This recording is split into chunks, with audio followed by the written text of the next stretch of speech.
Happy Christmas, happy new year, happy போகி, happy Pongal, happy Mattu Pongal, happy Sankranti எல்லாம் முடிச்சுட்டு இப்போது ஹாப்பி ரிப்பப்ளிக் டேக்கு எல்லோரும் ரெடி ஆகிட்ருக்கோம்.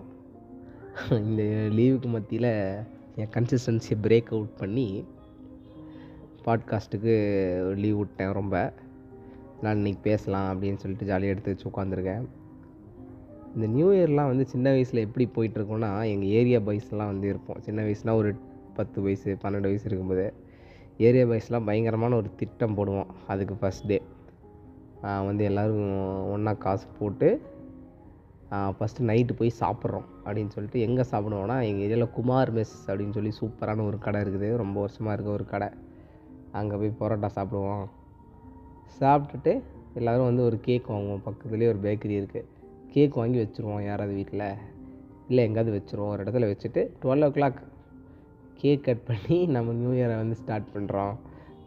அது இல்லாமல் சாக்லேட்லாம் வாங்கி ஒரு பாக்கெட் சாக்லேட் வாங்கிக்குவோம். சாக்லேட் வாங்கிட்டு ஏரியாவில் இருக்க மக்களுக்கெல்லாம் அப்படியே கொடுத்துட்டு ஹாப்பி நியூ இயர் பார்க்குறவங்களாம் happy new year happy new இயர்னு சொல்லிட்டு கொடுத்துட்டு அது ஒரு சந்தோஷம். அப்போது பண்ணிட்டு அந்த ஒரு நைட் அப்படியே கூட எங்கேயாவது ஒன்றா தான் ஸ்பெண்ட் பண்ணுவோம். எங்கேயாவது இருப்போம். லேட் நைட் ஒரு 2, 3 அந்த மாதிரி இருப்போம். இதுக்கு நடுவில் வந்து எங்கள் ஏரியா பாய்ஸோட சீனியர் பாய்ஸ் அவங்க வந்து கேம்ஸ் எல்லாம் கண்டக்ட் பண்ணிட்டுருப்பாங்க.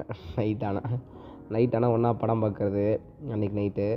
அப்புறம் வந்து கொக்கோ விளாட்றது ரோட்டில், அந்த மாதிரி இது ஹைட் அண்ட் சீக் விளாட்றது. அந்த மாதிரி நியூ இயர் செலிப்ரேஷன்னா அப்படி தான் போகும். ரொம்ப சூப்பராக இருக்கும். இந்த ஹியூமன்ஸ் இன்ட்ராக்ஷனோட ஜஸ்ட் இந்த ஃபோனில் ஹாப்பி நியூ இயர்னு போடாமல் அப்போ ரொம்ப அந்த இன்ட்ராக்ஷன்லாம் இருந்தது. அதுலேயும் ரொம்ப மெமரபுளாக எப்படி இருக்குன்னா, நெக்ஸ்ட் டே வந்து நியூ இயருக்கு நெக்ஸ்ட் டே வந்து என்னோடய பர்த்டே. அதனால் என் ஃப்ரெண்ட்ஸ் எல்லாம் அப்போ இருந்தே சர்ப்ரைஸ் பண்ணுவாங்க. எனக்கு தெரியும், இருந்தால் கூட நான் அதை சர்ப்ரைஸாக எடுத்துக்குவேன்.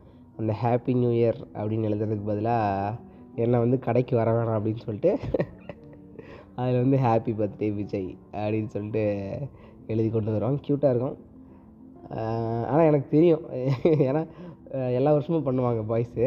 ஏன்னா எல்லா வருஷமுமே அதுக்கான எஃபர்ட்டை வந்து போடுவாங்க. அதனால் ரொம்ப ஜாலியாக இருக்கும். நானே வெயிட் பண்ணுவேன், இந்த வருஷமும் நம்மளுக்கு சர்ப்ரைஸ் பண்ணுவானுங்கள்ல அப்படின்னு சொல்லிட்டு ரெடி ஆகிடுவேன். அவனுக்கு தெரியாத மாதிரியே இப்போனால தான் நடிக்கிறது அப்படிங்கிற மாதிரி ஓப்பன் பண்ணி ஹாப்பி பர்த்டே விஜயா சூப்பர்ரா அப்படின்னு சொல்லிட்டு அந்த மாதிரி சூப்பர் சர்ப்ரைஸாக இருக்கும். ஸோ அப்படி போயிட்டுருக்கும் நியூ இயரு. அப்படியே என்னோடய ஃப்ரெண்ட் லவ்சன் அப்படிங்கிறத பற்றி நான் அவரை பற்றி பேசியிருப்பேன். என்னோடய பழைய ப்ரீவியஸ் ஏதோ ஒரு வீடியோவில் வந்து பேசியிருப்பேன். He changed my direction to the dance பாத்.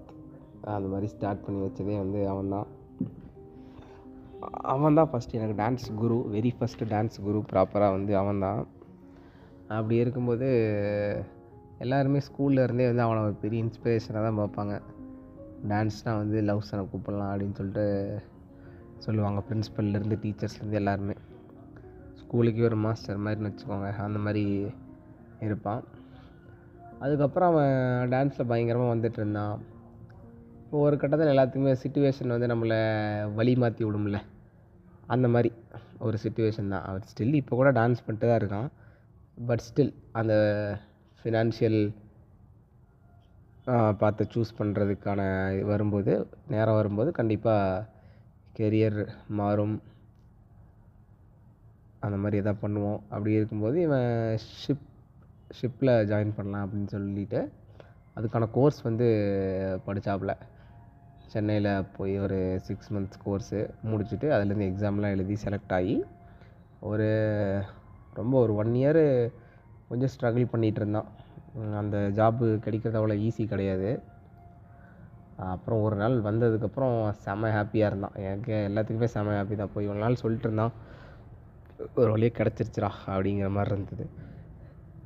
கிடச்ச சந்தோஷத்தோடு அதுக்கப்புறம் அப்படியே பிஸியாக போச்சு. அங்கே போகிறதுக்கான ப்ரிப்பரேஷன் அந்த மாதிரியே போச்சு. ஆனால் அந்த நாள் நெருங்க லைட்டாக ஒரு எல்லாத்துக்குமே ஒரு என்னடா போயிடுவானா, ஒரு வருஷம் ஆயிருமா வர்றதுக்கு அப்படிங்கிற மாதிரி எல்லாத்துக்குமே ஆயிடுச்சு. அவனுக்குமே அப்படி ஆயிடுச்சு. கிளம்புற அன்றைக்கெலாம் பயங்கர எமோஷ்னலாக இருந்துச்சு. அவனை பாய் சொல்லி அனுப்பிச்சி வைக்கும்போதெல்லாம் பயங்கரமாக இருந்துச்சு. அவங்க ஃபேமிலி எல்லாருமே, நாங்கள் ஃப்ரெண்ட்ஸ் எல்லாருமே இருப்போம். ஒவ்வொரு டைம் அவன் போகும்போதும் மோஸ்ட்லி ஃப்ரெண்ட்ஸ் எல்லாருமே போயிட்டு அவனை அனுப்பி வச்சுட்டு வருவோம் ஏர்போர்ட்லேருந்து.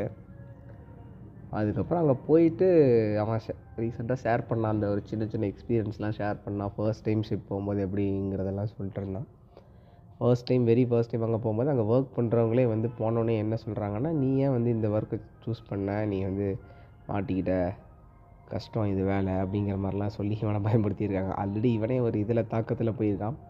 எக்ஸ்ட்ரா இவங்க வேறு இந்த மாதிரி போட்டு விட்ருக்காங்க. அதுக்கப்புறம் அங்கே போயிட்டு டவர் வேறு இல்லை. ஏன்னா நிலம் மாதிரி கிடையாதுல்ல, அங்கே கடலுக்குள்ளே போயிட்டு என்ன டவரு, அப்படியே அவங்களுக்கு டவரே கிடச்சா கூட ரொம்ப கம்மியான யூசேஜ் தான் பண்ண முடியும். லைக் இப்போ ஒரு நாளைக்கு நம்ம மினிமம் 1.5 ஜிபி யூஸ் பண்ணுறோன்னா, அங்கே வந்து 1 வீக்குக்கே ஒரு ஆளுக்கு 1.5 ஜிபி தான். அப்போ அதில் நீங்கள் என்ன பார்க்க முடியும், யார்கிட்டயே கால் வேணால் பேசலாமே தவிர வேறு எந்த ஆக்சஸும் உங்களுக்கு பண்ணுறதுக்கு வாய்ப்பே இல்லை கடலுக்குள்ளே போயிட்டு. ஏன்னா ரொம்ப எக்ஸ்பென்சிவ். அங்கே சேட்டிலைட்லேருந்து டேரெக்டாக அவங்க நெட்வொர்க் வந்து வாங்குறனால வெரி எக்ஸ்பென்சிவ்னு சொல்லியிருக்கான்.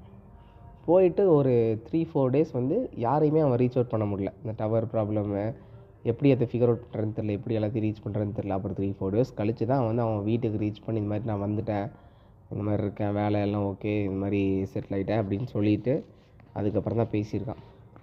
போயிட்டு அப்படியே ரஃப் டேஸ் தான். அவனுக்கு புரிய ஆரம்பிச்சிச்சு இந்த வேலை எவ்வளோ கஷ்டமாக இருக்க போகுது, நேரங்காலம் தெரியாமல் வேலை செய்ய போகிறோம், 12-14 மணி நேரம் இருக்க போகுதுங்கிறது போன கொஞ்ச நாளே அவனுக்கு தெரிஞ்சிருச்சு.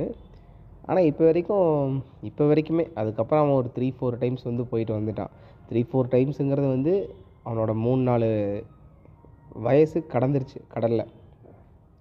அப்படி இருக்கும்போது நான் கேட்டிருந்தேன், எப்படிடா அந்த கடல்லையே நீ இருக்கும்போது மனுஷங்களே பார்க்காம, இல்லை என்ன டிஃப்ரென்ஸை வந்து ஃபீல் பண்ணுற, இங்கே இல்லாத ஏதாவது பீஸ் உனக்கு அங்கே கிடச்சிதா இல்லை அந்த மாதிரி நான் வந்து கேட்டிருந்தேன். அப்போ அவன் என்ன சொன்னான்னா, சில நேரத்தில் பீஸுன்னு சொல்ல முடியாது, ஒரு அமைதி இருக்கும், எப்போவுமே ஒரு அமைதி இருக்குங்கிறது உண்மை தான். கடலுக்கு நடுவில் அவங்க கூட கப்பலில் ஒரு 30-20 பேர் தான் போட்டிருக்காங்க. ஒரு ஆல்மோஸ்ட் இயர், ஒரு வருஷத்துக்கு நீ அவங்க கூட மட்டும்தான் நீ ட்ராவல் பண்ணணும், அவங்க கூட மட்டும்தான் பேசி ஆகணும், இன்ட்ராக்ட் பண்ணி அப்படிங்கிற ஒரு நிலை. ஒரு நாள் கடந்து முடிஞ்சாலே தூங்குறதுக்கு மட்டும்தான் வந்து நேரம் இருக்கும். மற்றபடி சாப்பாடு இருக்கும், நல்ல சாப்பாடு தான் இருக்கும். ஆனால் நம்ம நினச்ச மாதிரி இருக்காதுல்ல. அவங்க ஸ்டோரேஜ் ஃபுட்டு தான் அங்கே மொத்தமாக வாங்கி வச்சு அதில் சமைப்பாங்க. அங்கே ஷெஃப்லாம் இருப்பாங்க அப்படின்னு சொன்னால் ரொம்ப நல்லா சமைப்பாங்க. அதெல்லாம் வந்து ஷேர் பண்ணால். அதுக்கப்புறம் வேறு கண்ட்ரி பீப்புளெலாம் இருப்பாங்களே, வேறு நாட்டுக்காரங்க, வேறு ஊருக்காரங்க, அந்த மாதிரி இருக்கும்போது அவங்களோட எப்படி சொல்கிறது, அவங்களோட பழகுற முறையே வந்து ரொம்ப அவனுக்கு ஸ்டார்டிங்லேயே கொஞ்சம் டிஃப்ரெண்ட்டாக தான் இருந்தது. அவ்வளோ ஈஸியாக எடுத்துக்க முடியல. கொஞ்சம் கான்ட்ரவர்சிஸ்லாம் வரும், அண்டர்ஸ்டாண்டிங் ஒரே மாதிரி இருக்காது, சண்டை வரும்.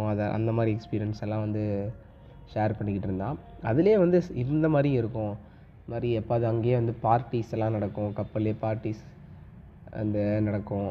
அதே மாதிரி சண்டே அந்த மாதிரி ஆச்சுன்னா, சண்டே மண்டே இல்லை, எப்போ ஃப்ரீயாக இருக்காங்களோ அப்போ வந்து கிரிக்கெட்லாம் விளாடுவாங்களாம். கிரிக்கெட் விளாண்டுருக்கும், என்னடா பால்லாம் கடலுக்குள்ளே போச்சுன்னா அவ்வளோதான், வேறு பால் வச்சு விளாட வேண்டியதான் அப்படின்னு சொல்லிட்டு இருந்தான். அங்கே இருக்கும்போது எப்பாவது வீடியோ கால்லாம் பண்ணுவான். ஒரு டைம் அவன் கால் பண்ணியிருந்தப்போ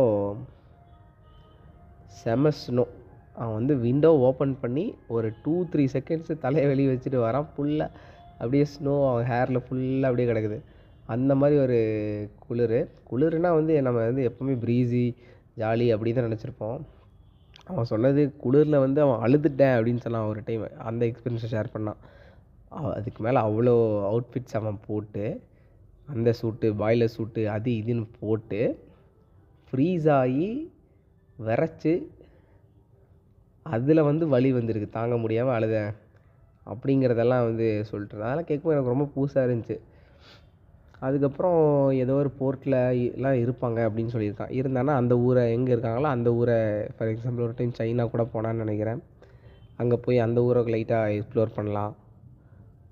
அது ஒரு திடீர்னு கடல்லிருந்து திடீர்னு மனிதர்களை பார்க்குற ஒரு வாய்ப்பு தான் அது.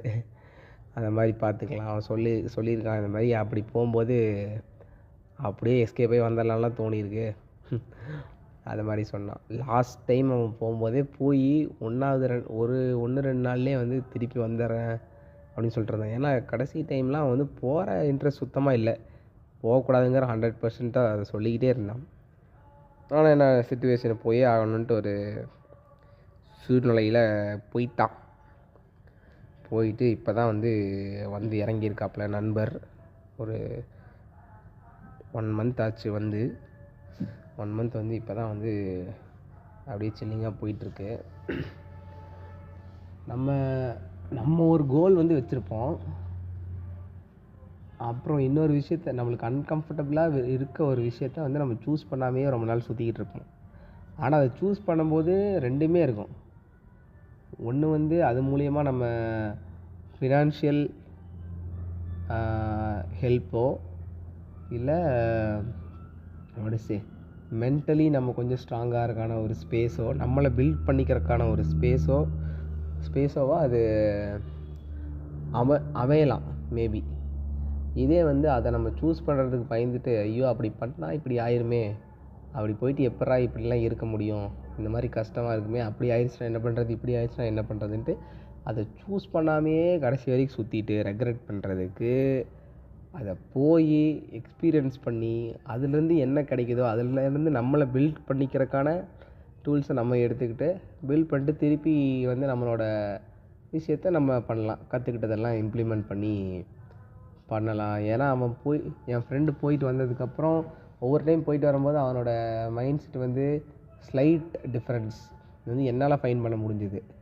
அவனோட way of approach to the people, அப்புறம் அவன் பார்க்குற ஒரு விஷன், அவனோட விஷனு எல்லாமே வந்து இன்னுமே கொஞ்சம் அவனை மெருகேற்றி இருக்கு. அவன் இன்னும் கொஞ்சம் ஒவ்வொரு டைமும் வந்து அவனை பில்ட் பண்ணி ஸ்ட்ராங்காக வந்திருக்கான் அப்படிங்கிறது. ஏன்னா அந்த கஷ்டங்கிறது எல்லாத்துக்கும் அதானே. கஷ்டங்கிறதே வந்து நம்மளை பில்ட் பண்ணுறதுக்கு வைக்கிறதுக்கான ஒரு என்ன சொல்கிறது, ஒரு எக்ஸாம் மாதிரி டெஸ்ட். நம்மளுக்கு அது ஒரு டெஸ்ட்டு தான். ஒவ்வொரு டைம் ஏதோ ஒரு கஷ்டத்தில் நம்மளை வந்து சிச்சுவேஷன் போடுது, இந்த யூனிவர்ஸ் வந்து நம்மளை ஒரு கஷ்டத்துக்குள்ளே உள்ளாக்குது அப்படின்னா கண்டிப்பாக அதை நம்ம பில்ட் பண்ணுறதுக்கான டைமு தான் அது அப்படிங்கிறது 100% ட்ரூ. இதை நான் வந்து பிலீவ் பண்ணுறேன். நீங்களுமே வந்து இதை பிலீவ் பண்ணுங்கள். எந்த விஷயத்தையும் ஸ்டார்ட் பண்ணுற முன்னாடி பயந்துகிட்டே இருக்கிறதுக்கு ஸ்டார்ட் பண்ணி அதுலேருந்து try to figure out something out of that. Then you tell that it's a risk. பண்ணுறதுக்கு முன்னாடி ரிஸ்க்குன்னு சொல்கிறதுக்கு பண்ணி பாருங்கள், ஃபிகர் அவுட் பண்ணுங்கள், எக்ஸ்பீரியன்ஸ் பண்ணுங்கள், எக்ஸ்ப்ளோர் பண்ணுங்கள். அதுக்கப்புறம் பண்ணுறது குட் டைம். அது வேஸ்ட் ஆஃப் டைம் கிடையாது. அது கண்டிப்பாக அந்த மாதிரி ட்ரை பண்ணி பார்க்கலாம். லைக் நானுமே வந்து இவ்வளோ நாள் எங்கள் ஊருக்குள்ளேயே வேலை செஞ்சிட்ருந்தேன். திடீர்னு வெளியூரில் வந்து இப்போ வேலை செய்யும்போது தான் வந்து என்னால் ஹேபிட்ஸ் எல்லாம் பில்ட் பண்ணிக்க முடியுது. எனக்கு என்ன பொட்டன்ஷியல் இருக்குங்கிறது வெளியே வந்தால் தான் தெரியுது. நம்ம நினச்சிருப்போம் நம்ம ஊரில் நம்ம தான் ராஜான்னு யோசிச்சுட்டு இருந்திருக்கலாம். வெளியே வரும்போது தான் வந்து நம்மளால் என்னெல்லாம் முடியுது, எதெல்லாம் நம்மளுக்கு சுத்தமாக வந்து தெரியவே இல்லை அப்படிங்கிறது தெரியும். அதில் please don't hesitate to move out from where you are. இந்த போங்க, வெளியே போங்க, எக்ஸ்ப்ளோர் பண்ணுங்கள், கற்றுக்கோங்க, திருப்பி உங்கள் இடத்துக்கு வாங்க, ஜாலியாக இருங்க, ஹாப்பியாக இருங்க, சேஃபாக இருங்க. Bye bye, good morning, good afternoon, good night, எப்போ கேட்பீங்கன்னு தெரில. பாய் பாய். பிளாக் டீயோட அடுத்த பாட்காஸ்ட்டை லேட் பண்ணாமல் சீக்கிரமாக போடணுன்னு ஆசைப்பட்றேன். பாய் பாய்.